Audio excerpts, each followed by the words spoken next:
وتنازعتم فی الامر وعصیتم من بعد ما اراکم ما تحبون. جرم تمہارا ہے. You have to blame yourselves. الزام اپنے آپ کو دو. تم نے غلطی کی, تم نے خلاف ورزی کی, تم نے نظم کو توڑا, تم نے حکم کی خلاف ورزی کی اپنے لوکل کمانڈر کی, جو بالفعل خود رسول کے حکم کی خلاف ورزی بھی بن گئی. اس اعتبار سے اس کی وجہ سے تمہیں اللہ تعالیٰ نے یہ سزا دی ہے. تو در حقیقت یہ تمہارے اپنے نفس کی طرف سے ہے, تمہاری اپنی خطا, تمہاری اپنی کمزوری, تمہاری اپنی غلطی سے ہے. قل هو من عند انفسکم ان اللہ علی کل شیء قدیر. باقی اللہ ہر چیز پر قادر ہے. وہ چاہتا تو وہ تمہیں کنڈون کر دیتا تمہاری غلطی کو, اس کے باوجود تمہیں کوئی سزا نہ دیتا. لیکن اللہ تعالیٰ کی حکمت تھی, اس نے سزا دی ہے تاکہ تمہیں معلوم ہو جائے کہ کہاں کہاں تمہارے اندر ابھی پانی مر رہا ہے, کہاں کہاں کمزوری ہے. ابھی تو بڑے بڑے اور مراحل آنے ہیں, ستاروں سے آگے جہاں اور بھی ہیں, ابھی عشق کے امتحان اور بھی ہیں, ابھی تو آغاز ہے. آگے آگے دیکھیے ہوتا ہے کیا, ابتدائے عشق خیر ہوتا ہے کیا. اس حوالے سے ضرورت تھی اس بات کی کہ تمہاری جو کمزوریاں ہیں تم پر واضح ہو جائیں. لہذا جو کچھ ہوا ہے, اب دیکھیے اگلی آیت میں کیا فرمایا, وما اصابکم یوم التقى الجمعان فباذن اللہ. جو بھی بپتا تم پر پڑی ہے اس دن, جس دن کی دو فوجیں جو ہیں آپس میں لڑیں اور بد مقابل ہوئی, جن کی مٹ بھیڑ ہوئی, تو وہ اللہ کے اذن سے ہوا. اذن رب کے بغیر نہیں ہوا. اذن رب کے بغیر ایک پتا بھی جنبش نہیں کر سکتا. یہ ہمارا ایمان ہے. اذن رب کے بغیر, اذن رب کے بغیر کوئی شخص گناہ نہیں کر سکتا. اللہ کا اذن ہوتا تو گناہ کرتا ہے. اللہ کی رضا اور ہے, اذن اور ہے. اللہ نے آپ کو اجازت دی ہے, تم چاہو تو رات کو جاؤ چوری کرو, اور چاہو تو جاؤ رات کو انہی گھڑیوں میں کسی مسجد میں جا کر اور خالص تنہائی میں مسجد میں اور کوئی نہ ہو تو نوافل ادا کرو. It's your choice, go ahead. چوری کرنے جا رہا ہو تو اذن ہے اللہ کی طرف سے, اس لیے کہ اللہ نے تمہیں آزادی دی ہے. تو جب آزادی دی ہے تو وہ اذن دیتا ہے. تو جو کچھ ہوا ہے وہ ہوا, اس کا اصل سبب تو تمہارے اندر سے ابھرا. تم نے غلطی کی, تم نے نظم کی خلاف ورزی کی, تم نے حکم کی جو ہے وہ حکم عدولی کی.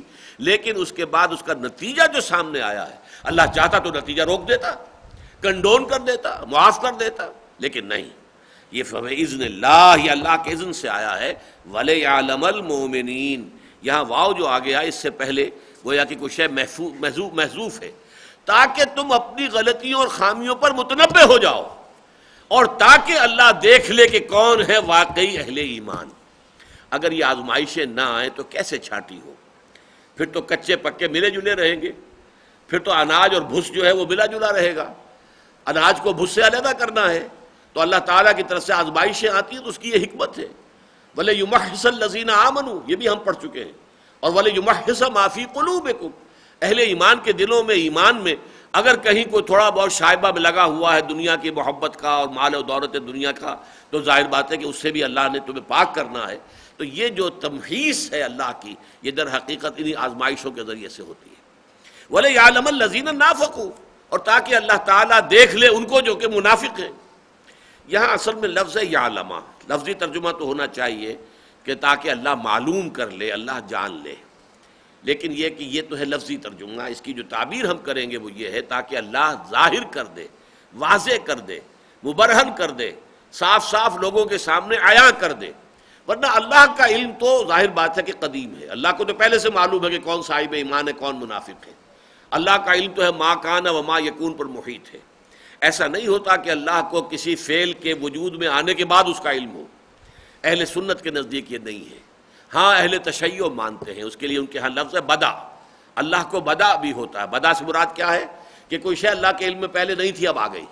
اب واقعہ جو ہے ظہور پذیر ہوا تو اللہ کے علم میں آیا. جیسے ہمیں ہوتا ہے, ہمیں کیا معلوم کہ کیا ہونے والا ہے, جب ہو گیا تو ہمیں پتہ چل گیا کہ یہ ہو گیا. لیکن اسی پر وہ قیاس کرتے ہیں اللہ کے علم کو بھی. لیکن یہ معتزلہ کا اور اہل تشیع کا خیال ہے. اہل سنت کا خیال یہ نہیں. اللہ کا علم قدیم ہے, ہر شے کو حاوی ہے. البتہ جہاں یعلم کا لفظ آتا ہے وہاں مراد ہے تاکہ اللہ ظاہر کر دے, واضح کر دے, مبرہن کر دے, کھول دے یا دیکھ لے. وَلِيَعْلَمَ الْمُؤْمِنِينَ, اللہ دیکھ لے کون ہے واقعتاً اہل ایمان. وَلِيَعْلَمَ الَّذِينَ نَافَقُوا, اور جان لے اور دیکھ لے کون ہے منافق. وَقِيلَ لَهُمْ تَعَالَوْا قَاتِلُوا فِي سَبِيلِ اللَّهِ, اور ان سے یہ کہا گیا آؤ بھائی آؤ, چلو اللہ کی راہ میں جنگ کرو. اب ادفعوا, یا دفاع ہی کرو, دفاع ہی کرو. اگر تم چلو گے ساتھ تو ظاہر بات ہے کہ ایک زیادہ ہماری جو ہے نفری نظر آئے گی, تو دشمن پر کوئی رو پڑ جائے گا, شاید کہ جنگ ٹل جائے, جنگ کی نوبت نہ آئے. دشمن کو مصالحت کرنے پر آمادہ ہو جائے. یہ قول جو ہے اس کے بارے میں عام طور پر تو یہ خیال ہے کہ یہ جو لوگ 300 کی تعداد میں غزوہ احد میں عین میدان جنگ سے واپس گئے تھے ان کا تذکرہ ہے.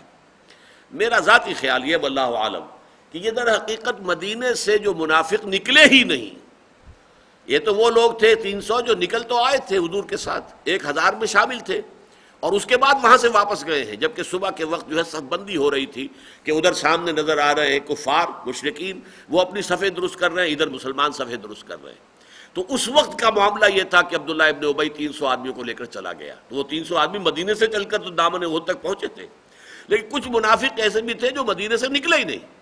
اور انہیں جب یہ کہا جاتا تھا کہ بھائی چلو چلو خدا کے بندو کیا کر رہے ہو تم، اللہ کے پر ایمان کا تو ہے دعویٰ تو کرتے ہو، تم محمد صلی اللہ علیہ وسلم کی رسالت پر ایمان کا اعلان کرتے ہو، اب نکلو، یا تو قتال ہوگا، جنگ ہوگی تو تمہیں حصہ لینا چاہیے.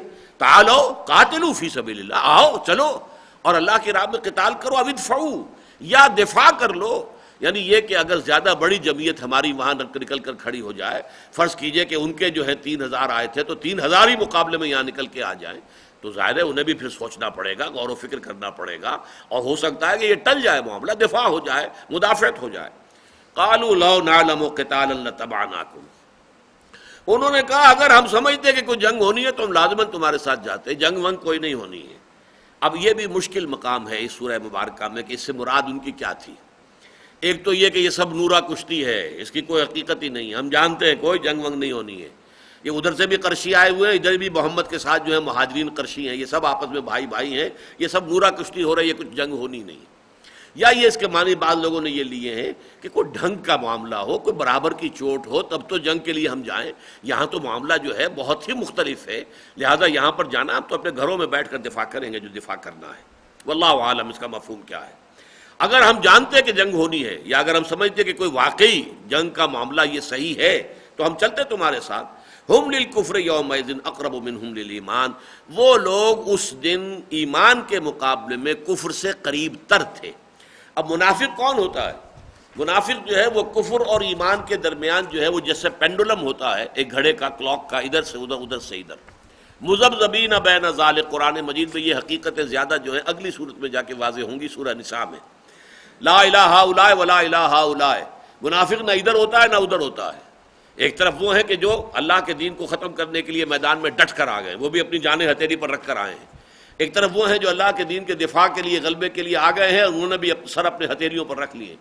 ایک یہ ہے کہ کچھ ادھر ہے کچھ ادھر ہے، نہ ادھر ہے نہ ادھر ہے، مذبذبین بین ذالک، پینڈولم کی طرح ادھر سے ادھر ادھر سے ادھر جو ہے.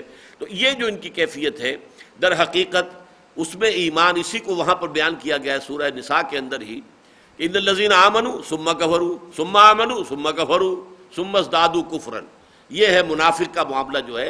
اوپر سے تو وہ ہر وقت مسلمان ہی ہے، لیکن اندر خانے اس کا جو ہے کچھ ذرا کبھی ایمان کی طرف تھوڑا سا میلان ہو گیا، پھر جو ہے وہ کفر آ گیا، پھر کچھ ایمان کی طرف تھوڑی سی جو ہے پیش قدمی کی، پھر کفر کی طرف پیش قدمی ہو گئی.